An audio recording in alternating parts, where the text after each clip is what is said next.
Hello my dear student, today I am going to start your exercise 3.6 and in this exercise I will try to make you understand the concept of examples 17, 18 and 19. In these three examples you will definitely make sure yourself that you are going to understand the whole concept of exercise 3.6. Hello my dear student, welcome back to your maths class. Today we are starting our exercise 3.6 and the topic in this exercise we are going to discuss is equation reducible to a pair of linear equations in two variables. Equations को आपको reduce करना है pair of linear equation में जो कि होंगी आपकी दो वेरिएबल्स की, ठीक है। यानी कि इसमें आपकी जो पेयर ऑफ इक्वेशंस गिवन होंगे वो थोड़े से डिफरेंट फॉर्म में होंगे, आपको उन्हें लीनियर फॉर्म में कन्वर्ट करना होगा. So I am taking example number 17 from your NCERT book. And the question is that solve the pair of equation, and the pair of equation is given is that 2 by x plus 3 by y equals to 13. This one is our equation 1. And 5 by x minus 4 by y equals to minus 2. Here is our equation number 2. ये दो equation आपको given है. You have to find out the value of x and y, but before starting their solution or before finding out the values of x and y you have to reduce them into the pair of linear equation. pair of linear equation में आपको इन्हें convert करना है. linear equation mean जिनकी power 1 होती है. अब यहाँ तो देखिए अपॉन में x है, इसका मतलब 1 अपॉन x का मतलब क्या हो गया बच्चा, इसका मतलब हो गया x की पावर -1. तो हमें निगेटिव पावर को ख़त्म करके पॉजिटिव पावर में लीनियर इक्वेशन जनरेट करनी है. तो उसके लिए हम क्या करेंगे, as you can see that बच्चों दोनों ही इक्वेशन में x अपॉन में है और दोनों ही इक्वेशन में y भी अपॉन में है, यानी कि दोनों ही इक्वेशन में 1 अपॉन x और 1 अपॉन y की फॉर्म दे रखी है. सो इसी को हम कुछ और वेरिएबल कंसिडर कर लेंगे. We will write down here let 1 upon x equal to u and 1 upon y equal to v. या आप कोई और भी वेरिएबल कंसिडर कर सकते हैं, इससे कोई फ़र्क नहीं पड़ता. 1 अपॉन एक्स के प्लेस पर आप लिखेंगे u और 1 अपॉन वाई के प्लेस पर आप लिखेंगे v. नाउ फ्रॉम इक्वेशन 1 को आप अच्छे से देखिए बच्चों. इक्वेशन 1 को आप ऐसे लिख सकते हो 2 into 1 upon x. Yes of course we can write 2 upon x as 2 into 1 upon x क्योंकि 2 1s are 2 एंड अपॉन में x plus 3 upon y can be written as 3 into 1 upon y and in equal to 13. So इसका मतलब क्या हुआ बच्चों, हमारी जो equation change होकर के हमने इस तरह से लिखी है, हम इसमें क्या कर सकते हैं, हम इसको लिख सकते हैं 2 इंटू 1 अपॉन एक्स के प्लेस पर जो हमने कंसीडर किया है u plus 3 into 1 upon y के प्लेस पर हमने कंसीडर किया है v and in equal to 13. अब ये वेरिएबल और नंबर के बीच में जो मल्टीप्लाई का साइन है हमें ये भी ख़त्म कर देना है. तो हमारी इक्वेशन हो जाएगी 2u plus 3v equals to 13. We can consider it our equation number 3 क्योंकि इक्वेशन 1 इक्वेशन 2 हमने क्वेश्चन में कंसीडर कर ली है. So this will be our equation number 3. अब आप देख सकते हैं ये इक्वेशन आपकी लीनियर इक्वेशन है. लीनियर इक्वेशन क्यों है, क्योंकि इसमें कोई भी पावर निगेटिव नहीं है और सारी पावर पॉजिटिव होने के साथ साथ 1 पावर है. यहाँ पर u की पावर कितनी है, 1 है. यहाँ v की पावर भी 1 है. सो ये आपकी linear equation in 2 variable generate हो गई है. Now we are moving on equation number 2. सो जैसे हमने यहाँ लिखा था फ्रॉम इक्वेशन 1, हम यहाँ पर भी लिखेंगे फ्रॉम इक्वेशन 2. सो इक्वेशन 1 को जैसे हमने 2 इंटू 1 अपॉन एक्स लिखा था वैसे ही 5 अपॉन एक्स को we can write 5 into 1 upon x minus 4 into 1 upon y equals to minus 2. सो हमारी इक्वेशन क्या हो जाएगी, हमारी इक्वेशन हो जाएगी 5 इंटू 1 अपॉन एक्स के प्लेस पर u minus 4 into 1 upon y के प्लेस पर v and in equal to -2. अब ये मल्टीप्लाई के साइन भी हम ख़त्म कर देंगे क्योंकि वेरिएबल और नंबर के बीच में अगर आप मल्टीप्लाई का साइन नहीं भी लगाते हैं तो भी उनमें मल्टीप्लिकेशन का ही रिलेशन होता है. So it will be 5u minus 4v equals to -2. So this one is our equation number 4 and it is also a linear equation in 2 variables and the variables of these 2 equations are u and v and the variables of our given equations are x and y. We have to find out the value of x and y, but before finding out the values of x and y we need to find out the value of u and v so that we can find out the value of x and y. Now we will solve these two equations, equation number 3 and equation number 4. आप इसमें elimination, substitution, जो भी method आप apply करना चाहें वो method apply कर सकते हैं। सो अगर हम इसमें एलिमिनेशन मेथड अप्लाई करते हैं तो बच्चों u या v दोनों में से कोई भी एक वैल्यू इक्वल होनी चाहिए। तो इसको इक्वल करने के लिए क्या करेंगे, अगर हम बच्चों इस इक्वेशन में 5 से मल्टीप्लाई कर दें तो it will B 2 5 tsar 10u, और इस इक्वेशन में 2 से मल्टीप्लाई कर दें तो it will be 5 2 tsar 10u। दोनों में 10u हो जाएंगे और 10u हम एलिमिनेट कर सकते हैं। सो क्या लिखेंगे हम इसके लिए, we'll write down here equation number 3 into 5 and equation number 4 into 2। बहुत सिंपल लैंग्वेज लिखी है बच्चों की, यहाँ से हमें पता चल रहा है हम इक्वेशन नंबर 3 में 5 से मल्टीप्लाई कर रहे हैं और इक्वेशन नंबर 4 में 2 से मल्टीप्लाई कर रहे हैं। कुछ और बिल्कुल नहीं लिखा है, बिल्कुल सिंपल लैंग्वेज में लिखा है।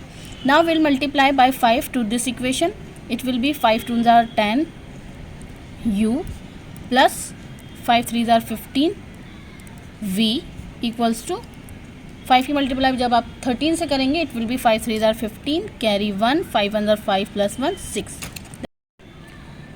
Now will multiply by 2 in equation number 4। इसके बाद हम इक्वेशन नंबर 4 में 2 से मल्टीप्लाई करेंगे तो हमारा ये इक्वेशन आया है बच्चों 2 5 ज़ार 10 2 4 ज़ार 8 एंड 2 2 ज़ार 4। इसके बाद बच्चों आप ध्यान से देखिए ये 10u दोनों सेम है बट इसमें चार्जेस डिफरेंस है, तो हमें चार्जेस डिफरेंस के लिए क्या करना होता है, माइनस करना होता है, क्योंकि हमें एक दूसरे के चार्जेस को भी तो देखना है। दोनों पॉजिटिव होंगे तो ये तो ऐड हो जाएंगे, लेकिन हमें क्या करना है, दोनों को एलिमिनेट करना है। एलिमिनेट करने के लिए एक पॉजिटिव होना चाहिए और एक निगेटिव, तो दोनों में से कोई एक निगेटिव बनाने के लिए क्या करना पड़ेगा, आपको माइनस करना पड़ेगा। सो हम लिखेंगे यहाँ इक्वेशन 5 माइनस इक्वेशन 6। बहुत सिंपल लैंग्वेज यूज़ की बच्चों, मैंने नहीं लिखा है कि subtracting equation 6 from equation 5, simply लिखा है कि इक्वेशन 5 माइनस इक्वेशन 6। 5 पहले लिखा है इसलिए 5 वाली इक्वेशन को हम पहले नोट करेंगे, 6 बाद में लिखा है इसलिए 6 वाली इक्वेशन को हम बाद में नोट करेंगे। इसके बाद क्या किया बच्चों, माइनस कर रहे हैं इसलिए इस वाली इक्वेशन के साइन चेंज हो जाएंगे। ये positive 10u will become minus 10u, this minus 8v will become positive 8v and this minus 4 will become plus 4। ठीक है, नाउ ये पॉजिटिव 10u से माइनस 10u कैंसिल हो गया, ये प्लस 15 और प्लस 8v जो कि पहले माइनस 8v था ऐड होकर के 23v हो गया, प्लस 64 और प्लस 4 जो कि पहले माइनस 4 था अब प्लस 4 हो चुका है, तो प्लस 65 और प्लस 4 मिलकर के प्लस 69 हो गए। ठीक है, now the value of v will B 69। अब हम इसको डिवाइड करेंगे, 23 से जब आप 69 को डिवाइड करेंगे ये 3 टाइम में डिवाइड हो जाएगा, so the value of v is 3। Now will put this value in any equation, इधर इन इक्वेशन 4 और 3 और 5 और 6। आप किसी भी एक इक्वेशन में जिसमें u और v का यूज़ हो रहा है उनमें से किसी भी एक इक्वेशन में v की वैल्यू को पुट करके इसकी वैल्यू फाइंड आउट कर सकते हैं। सो अभी हमने v के वैल्यू अप्लाई कर रहे हैं इक्वेशन नंबर 3 में, तो हमने यहाँ लिखा है putting this value in equation number 3।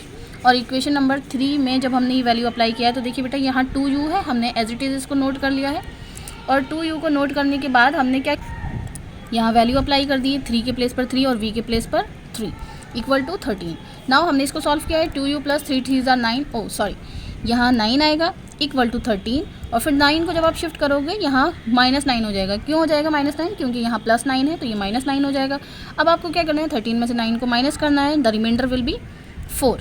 ठीक है, so the value of u will be equal to 4/2 that is 2, क्योंकि जब आप 2 से डिवाइड करोगे 4 को the value of u will B 2। अभी आपके पास दोनों वैल्यूज़ आ गई हैं, u की वैल्यू आई है 2 और v की वैल्यू आई है 3, बट यहाँ आपका आंसर खत्म नहीं होता है बच्चों। You have to find out the values of x and y, क्योंकि आपका जो क्वेश्चन था वो x और y के फॉर्म में था। आपने क्या कंसिडर किया था कि 1/x की वैल्यू u के इक्वल है, तो चलिए इसी में अप्लाई कर देते हैं। Will write down here now 1/x equal to u, इसका मतलब हुआ 1/x इक्वल टू 2, क्योंकि u के प्लेस पर हमने 2 अप्लाई कर दिया। बच्चों जब आप रेसिप्रोकल करेंगे यानी कि 1/x को x/1 लिखेंगे तो 2/1 को आपको क्या लिखना पड़ेगा, 1/2 लिखना पड़ेगा, तो x की वैल्यू कितनी आ जाएगी, 1/2 आ गई। इसी तरह से इधर हमने लिखेंगे 1/y इक्वल टू v, क्योंकि हमने 1/y को क्या कंसिडर किया है बच्चों, v कंसिडर किया है, तो 1/y इक्वल टू v, और v के प्लेस पर जो हमारी वैल्यू आई थी वो अप्लाई कर देंगे। v की वैल्यू आई थी हमारी 3, so 1/y equal to v that is 1/y equal to 3। अभी आपको क्या करना है, इसका भी रेसिप्रोकल करना है, यानी 1/y से अगर आप इसको y/1 करते हो तो बच्चों ये 3/1 है ना, इट विल बी 1/3। इसका मतलब क्या हुआ, द वैल्यू ऑफ y, क्योंकि इसके अपॉन में 1 लिखें या ना लिखें कोई फ़र्क नहीं पड़ेगा, बट ऊपर के 1 को लिखना ज़रूरी है। तो value of y is equal to 1/3। आपके दोनों आंसर आ गए, x की वैल्यू 1/2 और y की value 1/3। Now we are moving on example number 18। Well बच्चों, now we are with the example number 18. It is 5/x minus 1 plus 1/y minus 2 equals to 2. It is our equation number 1. And 6/x minus 1 minus 3/y minus 2 equals to 1. This is our equation number 2. आपको इन दोनों equation को solve करना है and you have to find out the value of x and y from both these two equation. But as you can see that बच्चों यहाँ x और y दोनों upon में लिखे हैं, इसका मतलब ये लीनियर इक्वेशंस की फॉर्म में नहीं है। First of all you have to reduce them to the linear equation, और इसके लिए आपको क्या करना पड़ेगा, इन दोनों को कोई और वेरिएबल कंसिडर करना पड़ेगा। As you can see that बच्चों यहाँ x माइनस 1 है, यहाँ भी x माइनस 1 है अपॉन में, here y minus 2 is given, here also y minus 2 is given. So हम इन्हीं को कंसिडर कर लेंगे। Will write down here let 1/x minus 1, क्योंकि अपॉन में है इसलिए 1 करके लिख रहे हैं हम इसको। 1/x minus 1 equals to u and 1/y minus 2 equals to v। ठीक है, will write down here from equation 1, वही जैसे हमने पहले प्रोसीजर अपना पुराना किया था, वहाँ सिर्फ और सिर्फ x और y दे रखे थे। यहाँ x के साथ में -1 और y के साथ में -2, यानी कि दो टर्म्स दे रखी हैं, वहाँ सिर्फ एक ही टर्म थी। तो हम इक्वेशन 1 को क्या लिख सकते हैं, हम इसको इस तरह से लिख सकते हैं 5 × 1/x माइनस 1 प्लस ये तो 1/1 माइनस 2 ही है ओनली, इक्वल्स टू 2। इसका मतलब क्या हुआ, हमारी इक्वेशन क्या हो जाएगी बच्चों, हमारी इक्वेशन हो जाएगी 5 × 1/x माइनस 1 के प्लेस पर will write down u plus 1/y minus 2 के प्लेस पर v इक्वल्स टू 2, और 5 × u को भी हम क्या लिख लेंगे, हम इक्वेशन हो जाएगी हमारी 5u plus v equals to 2. So this one is our equation number 1, 2 and this will be 3.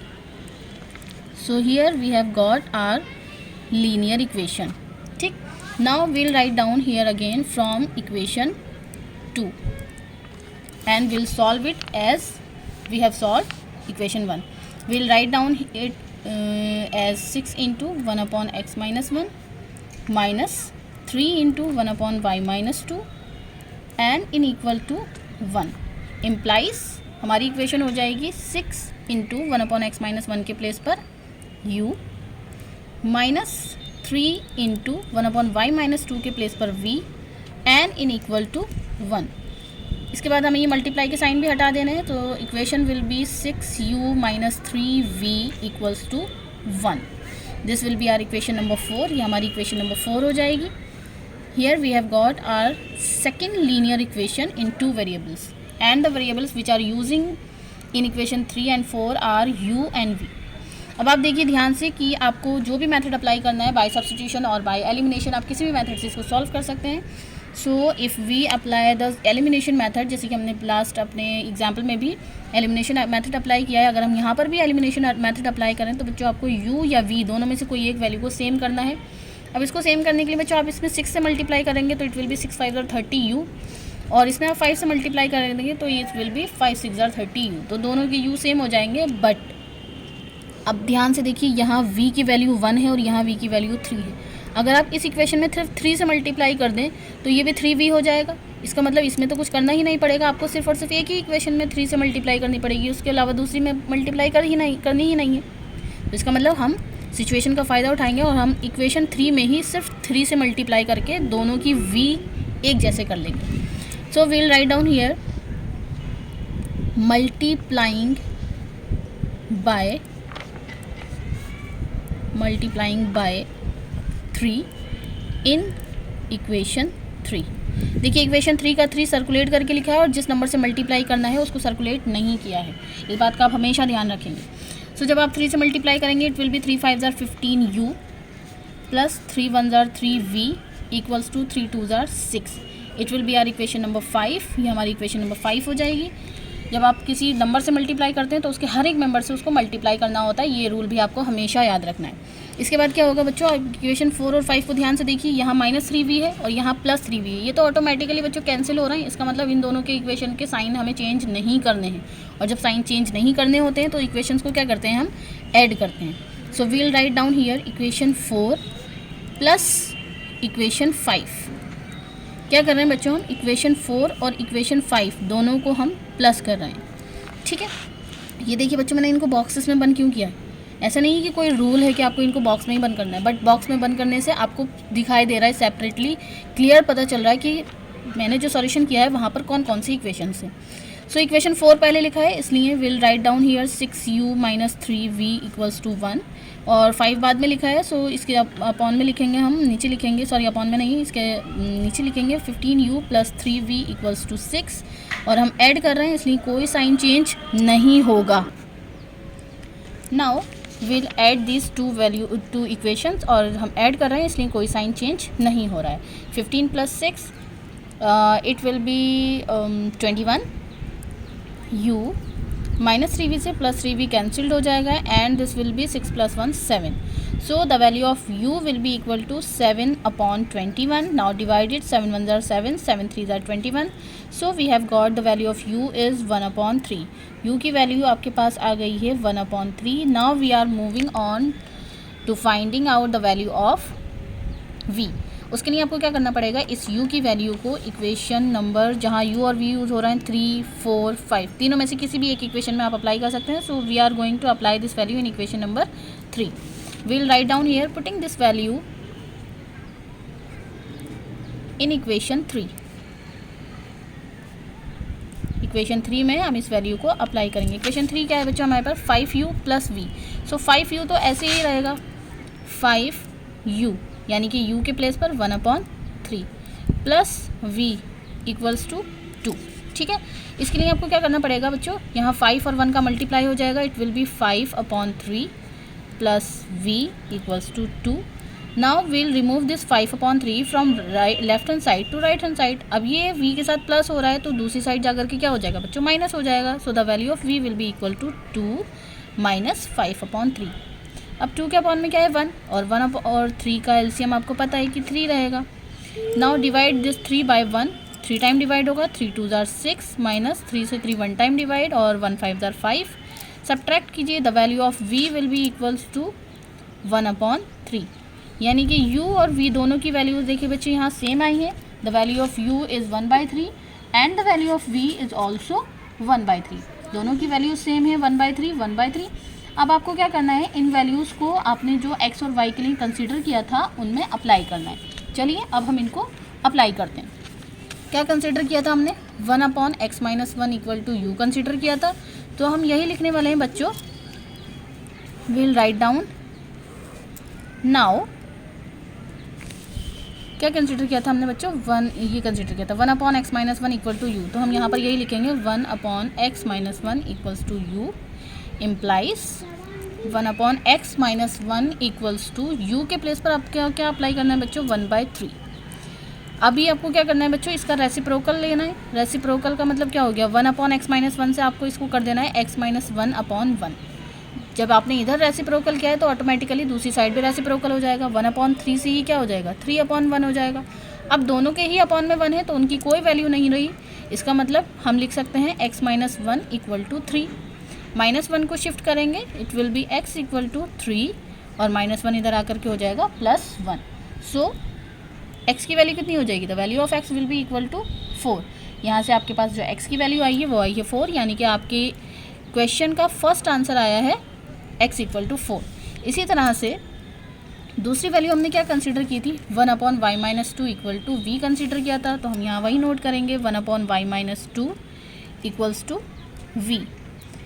तो ये क्या हो जाएगा, इट विल बी इम्प्लाइज का साइन लगा रहे हैं बच्चों अब यहाँ पर भी, y minus 2 equals to v के प्लेस पर, v की वैल्यू भी देखिए बच्चों 1/3 आई थी, तो v के प्लेस पर भी हम 1/3 लिखेंगे। इट मीन्स इसका रेसिप्रोकल करने पर it will be y minus 2 equal to 3, क्योंकि ये अपॉन में बना जाएगा और इसके भी अपॉन में बना जाएगा। सो जब हम शिफ्ट करेंगे इनको, the value of y will be 3 plus 2, that is the y will be equal to 5। Here we have got our another answer. So x और y दोनों की ही वैल्यूज़ हमने फाइंड आउट कर ली है इस क्वेश्चन के लिए। The value of x is 4 and the value of y is 5. Now we are moving the most important example of this exercise, or we can say of this chapter, example number 19. So here we have our example number 19. It is that a boat goes 30 km upstream and 44 km downstream in 10 hours. एक boat है, एक नाव है जो कि एक 30 kilometre जाती है upstream और 44 किलोमीटर डाउनस्ट्रीम, और इस तरह से उसको इतनी डिस्टेंस कवर करने में जो टाइम लग रहा है वो लग रहा है 10 आवर्स। अब ये अपस्ट्रीम और डाउनस्ट्रीम क्या है बच्चों? अच्छा देखिए कि जैसे कि ये कोई नदी है, ठीक है। अब ये इस साइड फ्लो कर रही है, यानी कि इसका जो बहाव है वो इस साइड राइट साइड जा रहा है। अब अगर आप राइट साइड जा रहे हो तो ये कहलाएगा आपका डाउनस्ट्रीम, और अगर आप अपनी बोट को इस साइड लेके जा रहे हो यानी कि इसके ऑपोजिट डायरेक्शन में जा रहे हो तो आप अप स्ट्रीम जाओगे। इसमें क्या होगा बच्चों, जब पानी भी इसी साइड से बह रहा है और आप भी इसी साइड से जा रहे हो तो पानी की स्पीड और आपकी स्पीड दोनों क्या हो गई? प्लस हो जाएंगी। आपकी स्पीड और पानी की स्पीड दोनों क्या हो जाएंगी? प्लस हो जाएंगी। लेकिन पानी तो इधर ही बहेगा ना। अब आप अगर आप उल्टे भी जाओगे तो ऐसा तो है नहीं कि पानी भी आपके साथ साथ उल्टा बहना शुरू कर देगा। पानी तो जिस साइड बह रहा है उसी साइड बहेगा, लेकिन अगर आपकी दिशा यानी कि आपकी डायरेक्शन चेंज है तो उससे पानी को कोई फ़र्क नहीं पड़ेगा। हाँ, एक चीज़ पर फ़र्क ज़रूर पड़ जाएगा कि पानी का बहाव इधर होने से प्रेशर इधर आएगा पानी का, और आपका इस साइड जाने पर आपका प्रेशर इधर होगा। इसका मतलब कहीं ना कहीं पानी का प्रेशर आपके प्रेशर यानी कि पानी की स्पीड आपकी स्पीड को रोकेगी, रुकावट बनेगी। तो इसका मतलब यहाँ पर आप दोनों की स्पीड में माइनस हो जाएगा। जब आप पानी की स्पीड के साथ साथ चलोगे, डाउन स्ट्रीम चलोगे, तब आप दोनों की स्पीड प्लस हो जाएगी। और जब आप उल्टे चलोगे कि पानी एक साइड बह रहा है और आप दूसरी साइड जा रहे हो तो आप दोनों की स्पीड में माइनस हो जाएगा। इस क्वेश्चन में बच्चों यही कहा जा रहा है कि एक बोट है जो कि अप स्ट्रीम यानी कि उल्टी डायरेक्शन में 30 किलोमीटर जाती है और पानी के बहाव के साथ 44 किलोमीटर जाने में उसको 10 आवर्स का टाइम लगता है। और फिर ये कह रहा है कि इन 13 आवर्स अगर 13 घंटे लगते हैं तो it can go 40 kilometre up stream, तब ये 40 किलोमीटर अप स्ट्रीम जा सकती है और 55 kilometre down stream. Determine the speed of stream and that of the boat in still water. आपको डिटरमाइन करनी है स्ट्रीम की यानी कि जो नदी बह रही है, इसकी जो धारा है, इसकी जो दिशा है, यानी कि नदी की जो स्पीड है, आपको वो स्पीड फाइंड आउट करनी है। And that of the boat यानी कि जो आपकी बोट की स्पीड है वो फाइंड आउट करनी है। तो दोनों को फाइंड आउट करना है। इसका मतलब आपको इक्वेशन जनरेट करनी है। इसमें दो वेरिएबल्स की लीनियर इक्वेशन जनरेट करेंगे आप इसमें, इसकी जो भी कंडीशंस गिवन हैं उनके बेसिस पर। But first of all will consider the speed of stream and the speed of boat. So इसमें हम स्पीड ऑफ बोट को कंसीडर कर रहे हैं x किलोमीटर पर आर, क्योंकि स्पीड की जो यूनिट होती है वो मीटर पर आर होती है। अब ये आप पर डिपेंड करता है बच्चों कि आप किस तरह से इसको समझते हैं। अब देखिए किलोमीटर में गिवन है क्वेश्चन, तो हम 1 किलोमीटर पर आर में ही इसको कंसीडर करेंगे, क्योंकि अलग अलग सिस्टम होते हैं। MK सिस्टम होता है, CGS सिस्टम होता है, तो उसके अकॉर्डिंग इनकी यूनिट्स होती हैं। फिलहाल इसमें किलोमीटर में गिवन है तो हम किलोमीटर, और टाइम जो दे रखा है वो आवर्स में गिवन है, इसलिए हम स्पीड को किलोमीटर पर आर में ही कंसीडर करेंगे। First of all we'll write down here let the speed of boat be x kilometre per hour and the speed of stream be y kilometre per hour. या दोनों में से आप vice versa भी कर सकते हो, यानी कि x को कंसीडर कर सकते हो बोट के लिए और स्ट्रीम के लिए, और y को कंसीडर कर सकते हो आप बोट के लिए। कुछ भी लिख सकते हैं, इससे कोई फ़र्क नहीं पड़ेगा। चलिए इसका सॉल्यूशन स्टार्ट करते हैं। Late the speed of boat in still water, still water यानी कि ठहरा हुआ पानी, जहाँ पर कोई भी किसी तरह की कोई स्पीड नहीं है, बिल्कुल शांत पानी है, उस पानी में आपकी जो बोट बिल्कुल ठहरी हुई है उसकी speed. Let the speed of boat in still water be x kilometre per hour and the speed of stream, और जो नदी की धारा है यानी कि जो नदी बह रही है उसको हमने कितना कंसिडर कर लिया है, y किलोमीटर पर आर, इसको हमने y किलोमीटर पर आर कर लिया। तो इसका मतलब क्या हुआ बच्चों, जब आपकी बोट डाउन स्ट्रीम यानी कि नदी की दिशा में ही जाएगी तब आप दोनों की स्पीड को बताया था ना मैंने, प्लस हो जाएगा। तो इसका मतलब क्या हुआ, then speed of boat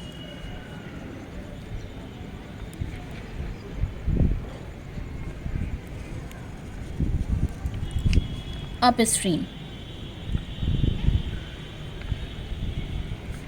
equals to and speed of boat downstream equal to, देखिए बच्चों अप स्ट्रीम यानी कि उल्टे जाना। अप स्ट्रीम में क्या करेंगे हम, उल्टे जा रहे हैं तो इसका मतलब आप दोनों की स्पीड में माइनस होगा।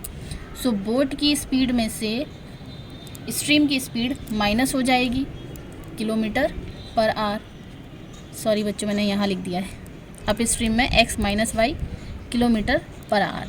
और जब आप डाउन स्ट्रीम जाओगे यानी कि इसके साथ साथ जाओगे तो आप दोनों की स्पीड क्या हो जाएंगी, प्लस हो जाएंगी, x plus y kilometre per hour हो जाएंगी। Now will solve this question with the help of these two situation which are given in your textbook of example number 19। Well बच्चों आप एक फॉर्मूला बहुत अच्छे से जानते होंगे, बहुत ही अच्छे से आपको पता होगा that speed equal to distance upon time होता है। यही होता है ना, speed equal to distance upon time. अगर आप यहाँ क्रॉस मल्टीप्लाई करके टाइम इधर लेकर के आएँ तो स्पीड अपॉन में आ जाएगा। इसका मतलब क्या हुआ, टाइम इक्वल टू डिस्टेंस अपने ही प्लेस पर रहेगा अपॉन स्पीड। ठीक है, इसी फॉर्मूले की हेल्प से आपको इस क्वेश्चन को सॉल्व करना है। चलिए अब हम मूव करते हैं अपनी कंडीशन नंबर 1 पर, यानी कि केस फर्स्ट, जो आपको पहली कंडीशन दे रखी है। अ boat goes 30 kilometre up stream. एक जो बोट है हमारी सबसे पहले जा रही है 30 किलोमीटर अप स्ट्रीम और 44 किलोमीटर जा रही है वो डाउन स्ट्रीम। अब आने और जाने दोनों में जो उसको टाइम लगा है वो 10 आवर्स लगा है। दोनों का टाइम इंक्लूड करके 10 आवर्स है। तो इसका मतलब क्या हुआ, आपको पहले इसका टाइम अलग निकालना है और इसका टाइम अलग निकालना है, फिर दोनों का टाइम मिला करके उसे 10 आवर्स के इक्वल रखना है। सो हम कंसिडर कर लेते हैं कि T1 टाइम लगा है 30 किलोमीटर जाने में और T2 टाइम लगा है 44 किलोमीटर आने में। ठीक, तो इसके अकॉर्डिंग क्या हो जाएगा बच्चों, हम यहाँ पर क्या लिखेंगे, let T1 be the time taken by boat. कब लिया ये T1 टाइम इसने, when it goes 30 kilometre upstream. When it goes 30 kilometre upstream. T1 वो टाइम है जब हमारी बोट अप स्ट्रीम जाती है। सो टाइम के according T1 equal to distance कितनी है हमारी 30 किलोमीटर अपॉन स्पीड कितनी है बच्चों हमारी, डाउन अप स्ट्रीम जा रही है तो अप स्ट्रीम की हमारी जो स्पीड थी बोट की वो कितनी थी x minus y. So it will be T1 equal to 30 upon x minus y. ठीक है, इसके बाद वो डाउन स्ट्रीम गई थी 44 किलोमीटर, तो डाउन स्ट्रीम के लिए हम टाइम कितना कंसिडर करेंगे, T2 कंसिडर कर लेते हैं। And let T2 B the time taken by boat. T2 वो टाइम है जो बोट ने लिया है, कब लिया है, taken by boat when it goes, जब वो किस तरह से गई है, when it goes 44 kilometre down stream.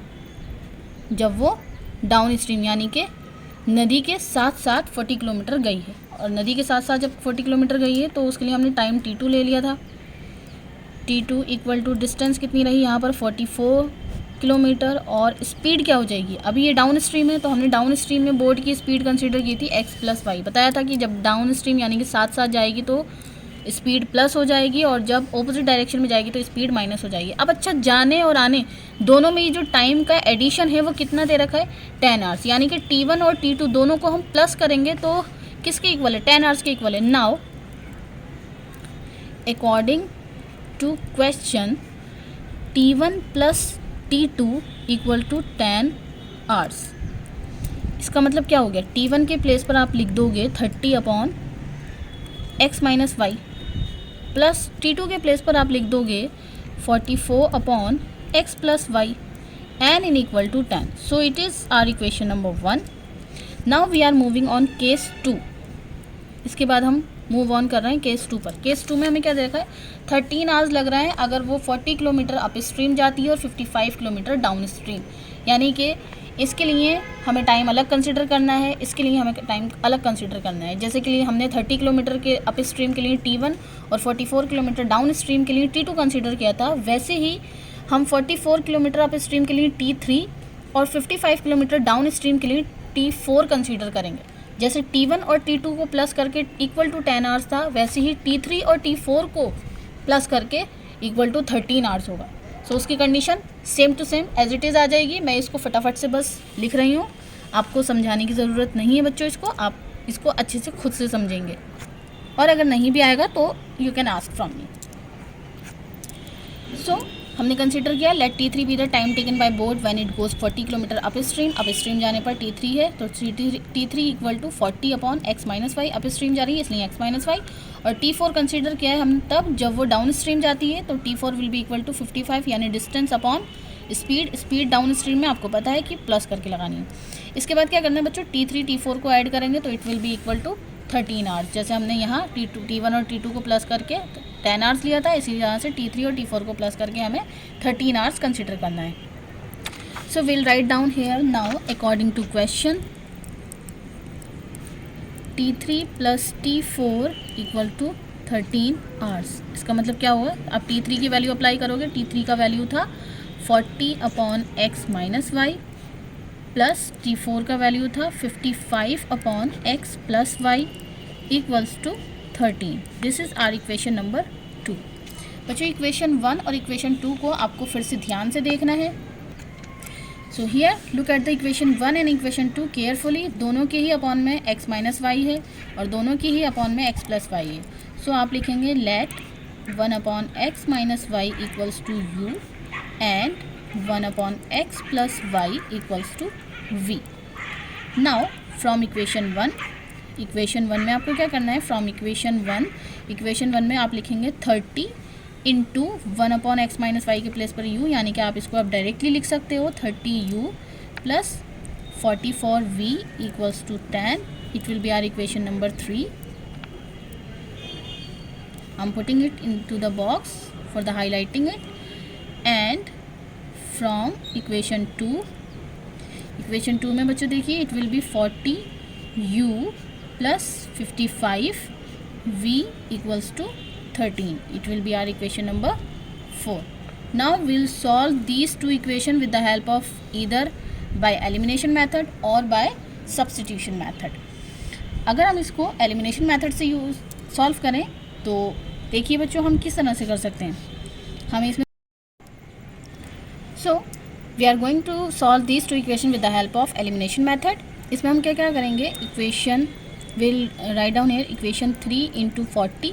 Simply आप 40 से इसमें मल्टीप्लाई कर दीजिए और 30 से इसमें मल्टीप्लाई कर दीजिए, दोनों वैल्यूज सेम हो जाएंगी और आपका आंसर आ जाएगा। तो इक्वेशन 1 में हम 40 से मल्टीप्लाई कर देंगे एंड इक्वेशन 4 में हम 30 से मल्टीप्लाई कर देंगे। जब आप इक्वेशन 3 में 40 से मल्टीप्लाई कर दोगे इट विल बी 4 3 12 यानी कि 1200 प्लस 44 को आप 40 से मल्टीप्लाई कीजिए, ये 0 तो एज इट इज़ आ जाएगा, 4 4 16 प्लस 1 17 इक्वल्स टू 40 की जब आप 10 से मल्टीप्लाई कर दो it will B 400।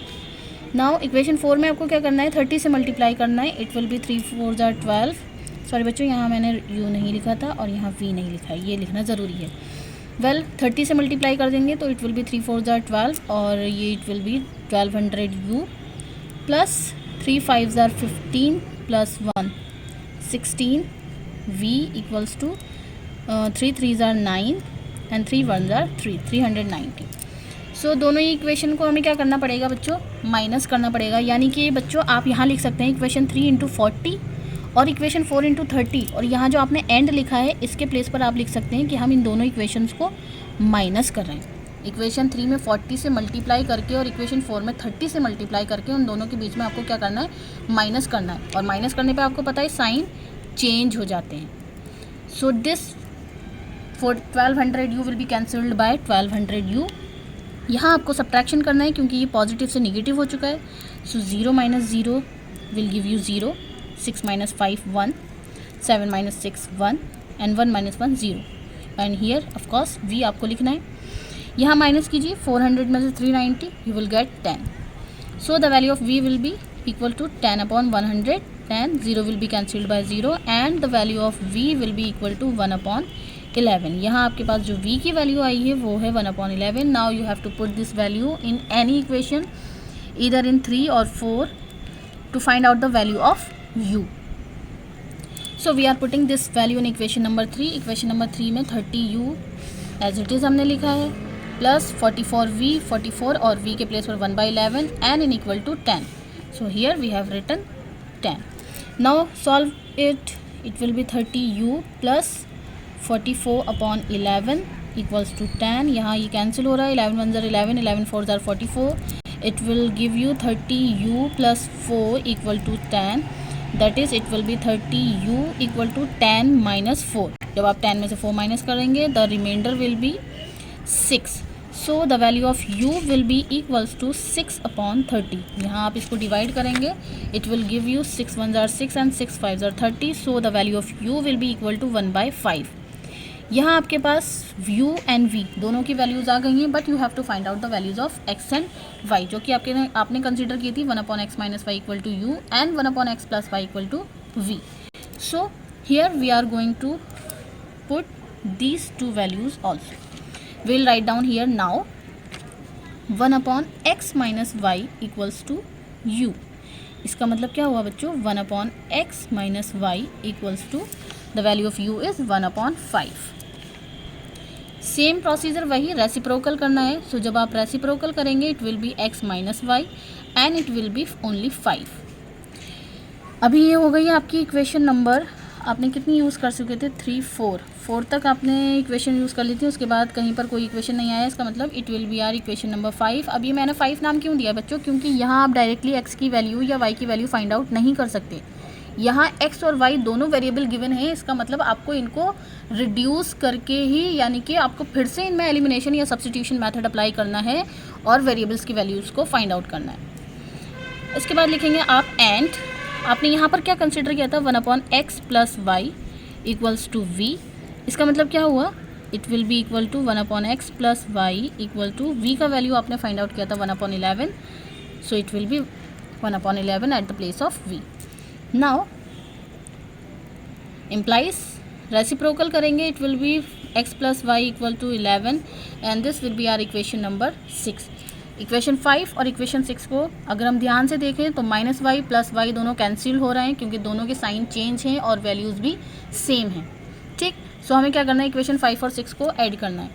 Now equation 5 plus equation 6, 5 पहले लिखा है इसलिए 5 इक्वेशन, 5th इक्वेशन नोट पहले करेंगे x minus y equal to 5 और 6 बाद में लिखा है इसलिए इसको बाद में नोट करेंगे x plus y equal to 11.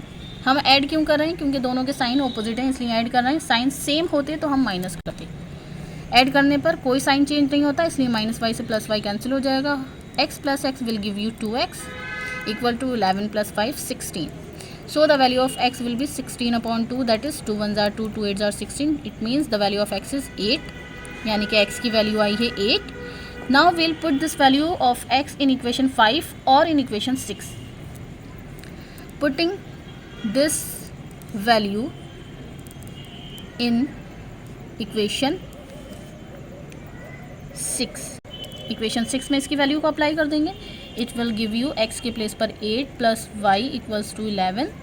It means value of y will be equal to 11 minus 8, यानी कि जब आप माइनस करेंगे so the value of y will be 3, यानी कि यहाँ से आपकी जो y की वैल्यू आई है वो आई है 3.